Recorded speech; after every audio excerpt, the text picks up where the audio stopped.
Landlocked country. A landlocked country is a nation that has no direct access to the ocean or sea. Every border touches another country rather than open water. This situation shapes trade and transportation because goods must pass through neighboring states to reach ports. Many landlocked countries depend on strong diplomatic relations and transit agreements. Nations such as Switzerland and Bolivia show how geography can influence economics, security, and regional cooperation. Island nation. An island nation is a country that is located entirely on one island or on a group of islands. The surrounding ocean often becomes a central part of culture, economy, and defense. Fishing, shipping, and tourism usually play large roles in national life. Distance from other countries can also provide natural protection. Countries like Japan and New Zealand are well-known examples where geography strongly shaped history and development. City-state. A city-state is a small, independent country that consists mostly of a single city and its surrounding territory. Despite their small size, many city-states hold major economic or political influence.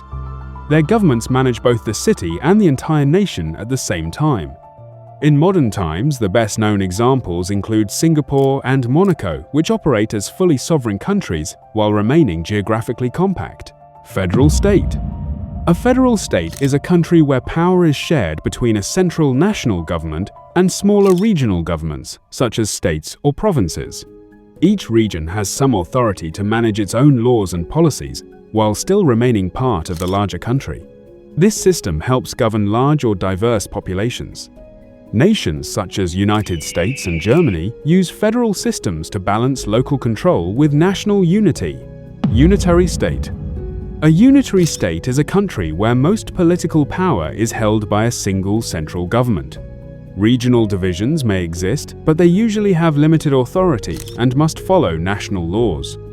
This structure allows faster decision-making and more uniform policies across the country. Many nations follow this model, including France and South Korea, where the central government directs most national governance. Microstate. A microstate is an extremely small sovereign country, often with a tiny population and limited land area. Despite their size, these nations are fully independent and recognized internationally. Many microstates develop through unique historical agreements or geographic isolation. Examples include Vatican City and San Marino, both of which maintain their own governments, traditions, and diplomatic relations. Neutral country. A neutral country is a nation that chooses not to take sides in military conflicts between other states. Neutrality can become a long-standing policy supported by law and diplomacy. This position allows the country to act as a mediator or host for international negotiations.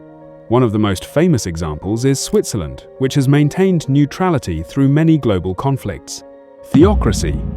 A theocracy is a country where political authority is closely tied to religious leadership or religious law. In such systems, religion shapes both governance and legal structures. Leaders may be religious figures or may rule under religious authority. A modern example is Iran, where political institutions operate alongside religious oversight. Failed state. A failed state is a country where the central government can no longer maintain control over large parts of its territory or provide basic services to its people. Conflict, economic collapse, or long periods of instability can lead to this situation. Institutions weaken, and different groups may compete for power. Analysts often refer to countries like Somalia during certain periods of its history when discussing this concept. Newly formed state. A newly formed state is a country that has recently gained independence or been created through political change. These nations often face the challenge of building institutions, writing laws, and forming international relationships. Their early years shape their identity and stability. A recent example is South Sudan, which became an independent nation in 2011 after separating from Sudan.